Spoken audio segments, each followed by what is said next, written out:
Welcome to the first part of the first ESP workshop. Today we're going to talk about the process of creating your own CV.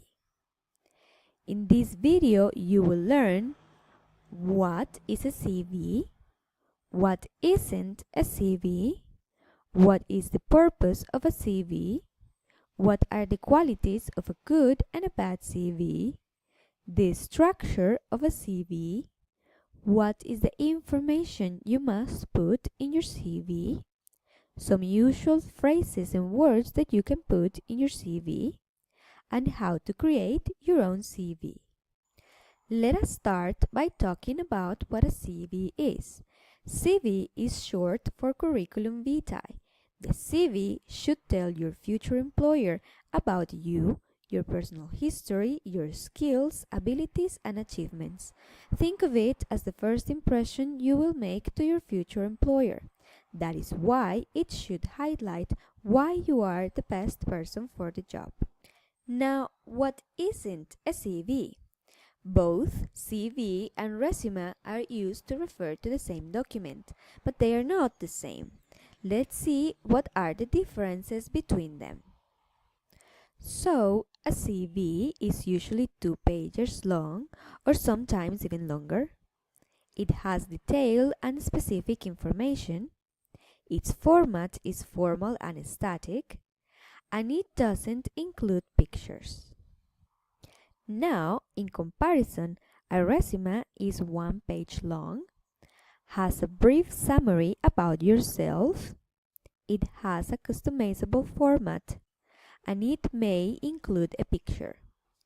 Being that said, let's talk about what is the purpose of a CV.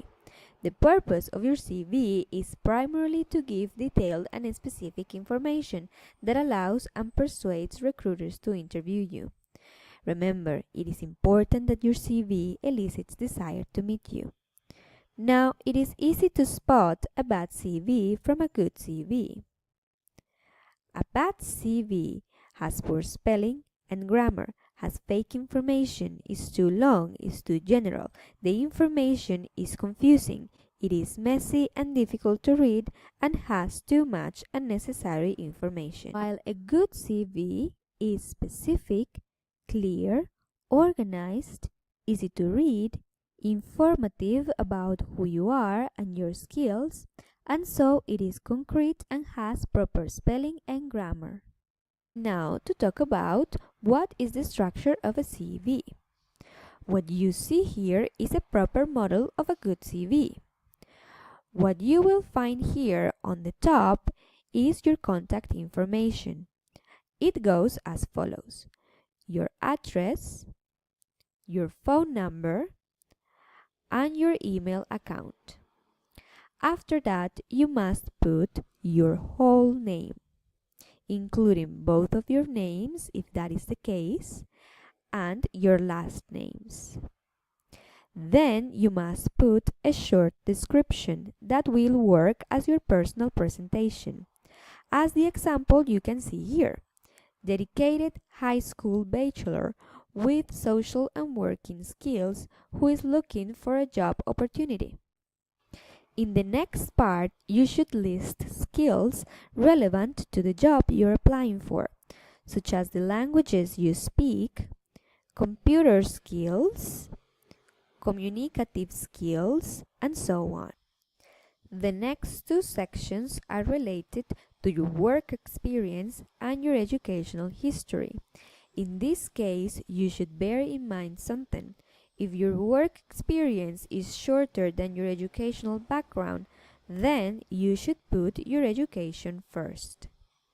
In both of these sections, you must put the date when you started and you finished, the name of your title in the case of your education, and the name of your position in the case of your work experience, the institution, the city and country. And in your work experience, it is important that you also put some of the tasks you did.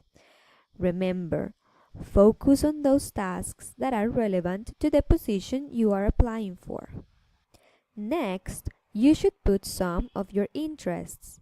Again, this should be related to the job you're aspiring for. As the example we have here, I'm interested in technology and office work. I enjoy reading and basketball. I played for the women's team at school. Finally, in the section of references, you should put 3 contacts that can recommend you as the best candidate for the job. In this case, you would put the name of the person, their occupation, the city and their country where they live, their phone number, and their email account. Okay, let's review. The information that you must include in your CV is your contact information. In here, you put your address, phone number, and mail.